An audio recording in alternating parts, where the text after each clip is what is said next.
We've lost most of the day waiting for you. An ill place to camp, no shade anywhere, beds of cactus, and poisonous snakes as well. Nor are we far away enough from the marshes. The bloodflies find us without any shelter. We may not survive the night. Aye, bad way to go. Best kill yourself now, Stolt. Hello everyone, welcome back to my channel. In today's video, I'm going to be doing a spoiler full review of No Life Forsaken, and actually calling it a review is probably the wrong term. It's going to be more of a first impressions, initial thoughts on the story, and I really want to do an in-depth discussion with my fiance once he finishes the book. There is so much to discuss with No Life Forsaken, as with any Erikson book, which is why I figured let's just do a full spoilers discussion for this book. There's no point in doing a spoiler-free review for essentially the 12th book in a series of novels. At this point, if you've read No Life Forsaken, you know what you're getting into. You know the world of malazan, and you know that Steven Erikson is going to deliver a thought-provoking, complicated, interesting story that is full of human pathos, and that's what he did in No Life Forsaken. Going into this book, I definitely knew that I knew that I was not going to get the same story as The God Is Not Willing, and I knew I was expecting not to even have any of the same characters, and I'm glad that I had that level set for myself, because none of the same characters show up in No Life Forsaken, which I have to say, I loved those characters in The God Is Not Willing, and if we never see those characters again, I would be really disappointed, but given that this is going to be a 4-book series, I was okay with taking that detour and, going to other places in the malazan world. Knowing Erikson's work helped me enjoy this book for what it is and not be too sad about missing Rand in Stillwater. We still do get a lot of humor in this book. My initial reaction when I finished No Life Forsaken was that I didn't cry reading this, but I laughed a ton, and it was just a really fun book to read. And even though No Life Forsaken doesn't feature any of the same characters as The God Is Not Willing, it still feels cohesive and thematically intertwined with The God Is Not Willing, and with the overall storyline and thematic message of what Erikson is trying to say with this series, and dealing with the fallout of Karsa Orlong, but also just dealing with the fallout of the entirety of the Malazan Book of the Fallen, dealing with the consequences of those events that happened 10 years ago. I almost did a spoiler reading vlog for this book, and I filmed a clip after reading the prologue and I think chapter 1. After that, I just stopped reading the book, because every time I would go to pick up the book, I'd be like, oh, I'm gonna have to vlog about this while I'm reading it, or like after I read it, and I sort of stalled my reading because I was so scared to vlog it, and I ended up just reading through the book normally. But I think it would have been really interesting to vlog my experience of the book, and that's why I wanted to do it, is because after each chapter I did have so much to talk about and so much to think about. I really loved the way that this book was structured in general. There were new characters being introduced well into like 75% of this novel. You were still getting new character POVs up until, I want to say, even the last chapter. There were new things being introduced. My impression of No Life Forsaken as a second book in this overarching series is that it answers some questions, especially related to world building and magic and lore.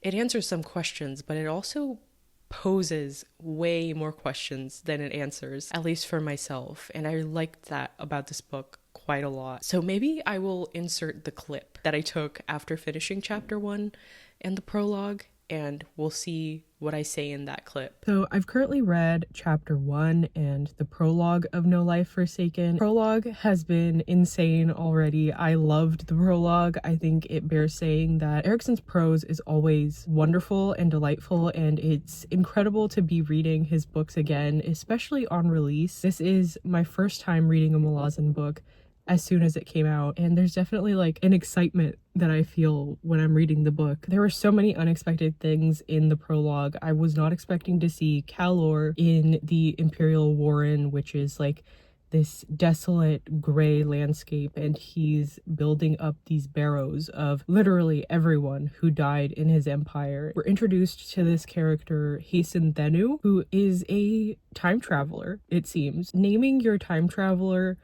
Hasten the Now is such an Erikson move.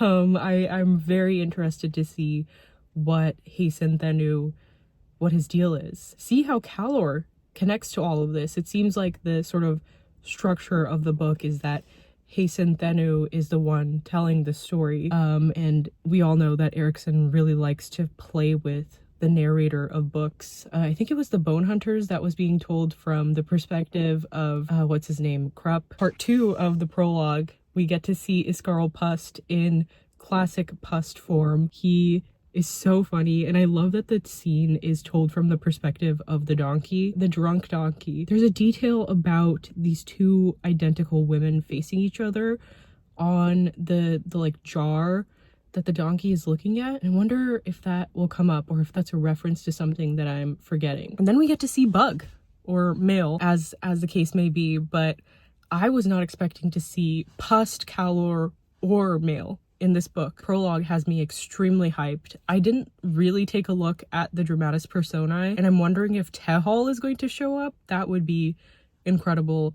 My friend Paul sent a message to the Discord with some interesting names from the Dramatis Personae, but I try not to look super deeply into that before reading, because I know, like, if Tehal is going to be in this book, I want to be surprised. Chapter 1 has already set up a lot of backstabbing and plotting and classic malazan politicking. Jalan Ehrenfeld is also a sort of familiar vibe of like malazan military figure who's kind of grizzled and stoic. He reminds me of Whiskey Jack and Fiddler in that way. Chapter 1 also has another non-human animal POV with the Baccaral, or the Baccarala. Erikson's comedy and sense of humor is on full display already in these first 2 chapters, and it's shaping up to be a very darkly humorous book. That was one of the things that made The God Is Not Willing such an enjoyable experience for me to read, was how funny it was.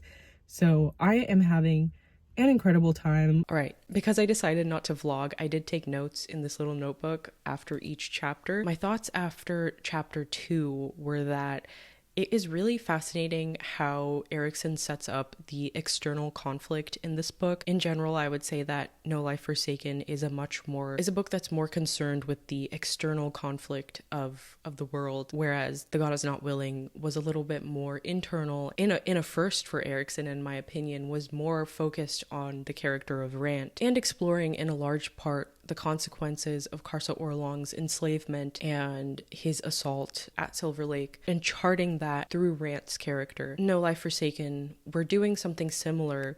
We're charting the thematic implications of slavery on people, but we're doing it through the lens of religion. And the way that Erikson sets up the conflict in this book is really fascinating because it is so multi-layered. And I drew out this show you all. I drew out this, can you see that? I drew out this map of conflict that he sets up really efficiently in the first 2 chapters. So basically you have the malazans versus the cults, and within those categories you have the adjunct versus the high fist, which it's established early on that the adjunct has arrived and his job is to assassinate the high fist for being too popular. Essentially, the emperor wants him gone. Even within these factions, there is conflict. With the cults, you have Banreich versus Shamal. Banreich, as soon as he's introduced, he talks about how he wants to get rid of Shamal, and he's sort of going back and forth on whether or not it's worth it to get rid of her. But also at the same time, you get the sense that Shamal is so much more intelligent than she lets on, and there's just a really interesting tension between her character, Banreich, and Pash. And then zooming out a little more, Vest Dayan and Harapa Lien are scheming against each other, but they're also planning to sort of overtake Vashaik's temple when they get to Gdanisban. No Life Forsaken is very interested in talking about Shaik as well, which obviously intertwines with the storyline of Karsa when Karsa becomes one of Felison's bodyguards. And now we've reached a point where there are all of these cults, the intertwinement of slavery and religion, and how religion can act as slavery to people and how religion can be used to oppress people. There is a really interesting layered conflict happening. There is also tension of other religions and cults within Gdanispan and the Seven Cities. Just creates a fantastic stew of conflicts and conflicting motivations and people. Part of what makes this book so fantastic is that even though we don't have the internal conflict of Rant like we did in The God Is Not Willing, there is still so much happening, and it's so layered and complicated that it's fun to read about. Jalon Ehrenfall, his job is to keep a lid on all of these conflicts and try to prevent rebellion from occurring. I really liked Ehrenfall. I think he's a classic sort of stoic malazan character. His whole thing of being a poet, I don't know that much is done with that, but I thought that his Warrens and his magic were really interesting. I feel like Erikson often does this when he's sketching out his sort of stoic main male characters, is that there's always this sense that they're one step ahead of everyone else and they're just smarter than everyone else. And it's fun to read about a character like that when they're in a larger cast like this. I don't know if they would necessarily be able to carry the entire book by themselves, but because Ehrenfall is part of this larger cast, it really worked wonderfully for me. When the book begins, the High Fist is, in the middle of trying to deal with all of this. The Emperor wants Jalon Ehrenfall out of the picture, and the adjunct Inkaras Salit arrives, and his job is to essentially take care of Ehrenfall and get him out of the picture because he's too popular. I really liked Inkaras Salit, and his general storyline and angst was provided a little bit of internal conflict in a book that was primarily about the external conflicts and these various players moving against each other. Inkaras Salit was one of the sources of internal conflict. Situationship with his bodyguard Hadalin was fun to read about. I'm thinking of Rhaenyra and Kristen Cole. I don't know, it just never goes well being in love with your bodyguard. Another source of really great internal conflict in the early part of the books is Pash. Pash is Shamal, the high priestess's maidservant, is often just sort of overlooked. Being a servant, being this sort of slight woman who's often mistaken for a child. People just overlook her, and she uses that as her cover and is essentially a master assassin. And it's really, really entertaining to watch Pash operate and to see all of these powerful people overlook her. Like, a lot of people actually think like maybe it's Pash who's killing all these people. They just completely discount the idea that it might even be her because it's so outlandish. And I loved reading about Pash. She reminded me a little bit of Apsalar and Sari in that way. Felt like her storyline I thought was going to be more important than it actually ended up being. She's another character that I wish we had had more time with. Erikson does this very often, introduce a character who I love and kills them off in a more permanent way and not in the way where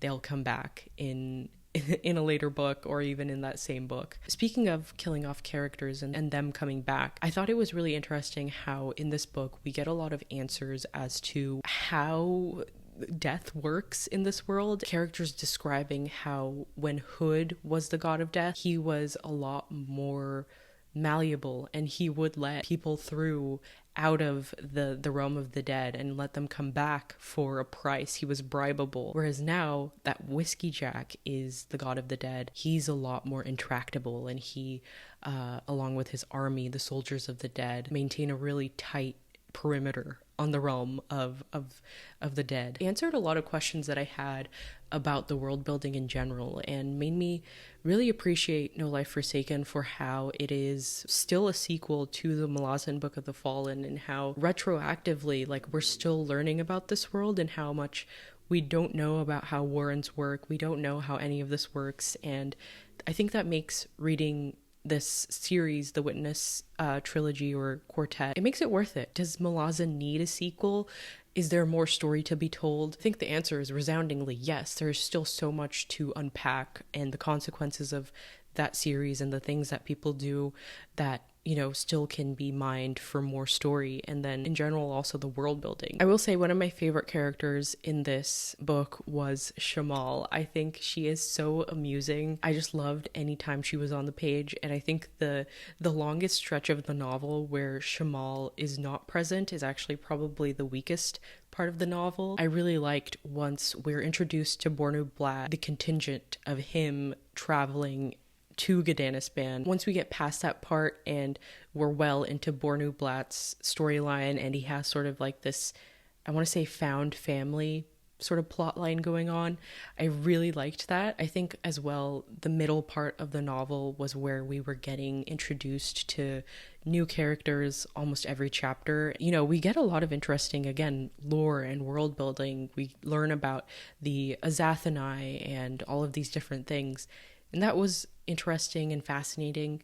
But I don't know, I wanted to get back to Shamal and Pash and see what they were up to. But like I said, once we get into the swing of things and Bornu-Blat is on the road and he's doing his Inquisitor duties along the way, I really liked that part of the novel. And it's a part of the novel where I think Erikson expresses a lot of the things that he's trying to say with this series in regards to the cults and the cult of religion and how religion can be used and perverted in ways. Another comment on Bornu-Blat's sort of found family situation going on. He has this troop of people, Galakas, who is a malazan claw, Gracer, and Stalt. I loved the general dynamic that this group had. It was just such an eclectic group of characters. They pick up this orphan kid named Mute, who ends up being essentially an aspect of Icarium, like basically all of Icarium's rage distilled into one child. Mute is this like very powerful being. I thought that he was going to develop into this character, like this orphan kid that the group raises, and you know, that's his family now.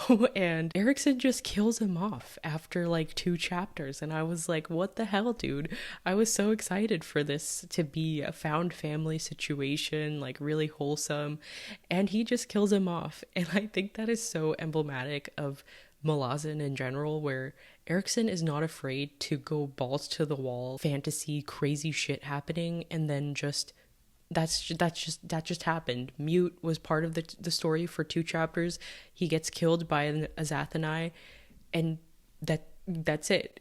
And I think this is part of what I was saying about No Life Forsaken posing a lot of questions and asking more questions than it answers. I just have so many questions about the Azathanai after this book and elder gods. I think that Carcanus deals with that a little bit, so I'm very, very excited to read Carcanus eventually. Bornu-Blat is such a lovable character. Going back to the conversation about the conflicts, Erikson sets up these nested conflicts where it'll be the malazans versus the cults, but then within the cults, it'll be Shamal versus Banreich. Within those, I think you can also identify Venn diagrams where the malazans and the cultists, depending on whether or not they're good people, are on the same side, if that makes sense. Like, so when Bornu-Blat is paired up with Galakas, who is a malazan claw, ostensibly this claw, his job is to kill Bornu-Blat and maintain order in the 7 cities.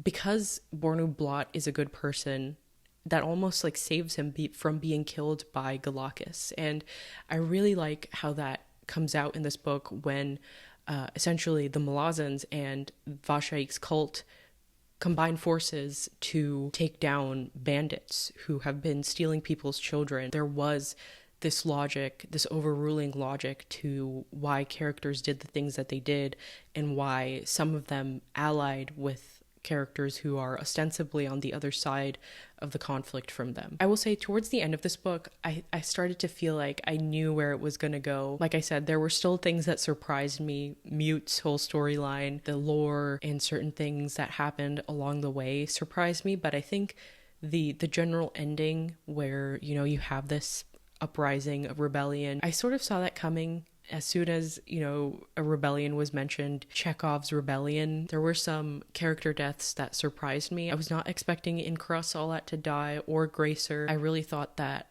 Gracer, Stalt, Galakas, Bornu-Blat, I thought they were all going to sort of stay together and form a little family, I guess. A lot of those characters met really sad fates, especially Gracer and Stalt. That was sad to see. You know, the whole concept of Vashaik, I find so perverted, because knowing what happens to Felisin in Deadhouse Gates, the entire cult of Vashaik feels like this perversion of of that experience that Felisin went through, where the high priestess incarnation of Shaik, overindulgent, always drunk, contrasting that with the reasons why Felisin was a drug addict, why she was never sober, was because she just lived such a terrible life. Erikson depicts the religion as a perversion of what happened to Felisin, if that makes sense. The whole reason that Shaik exists is because of a loss of agency, and how when Shaik overtakes people's bodies, like she takes over Gracer's dead body and animates it. At one point she does that to Bornu Blat. Again, is this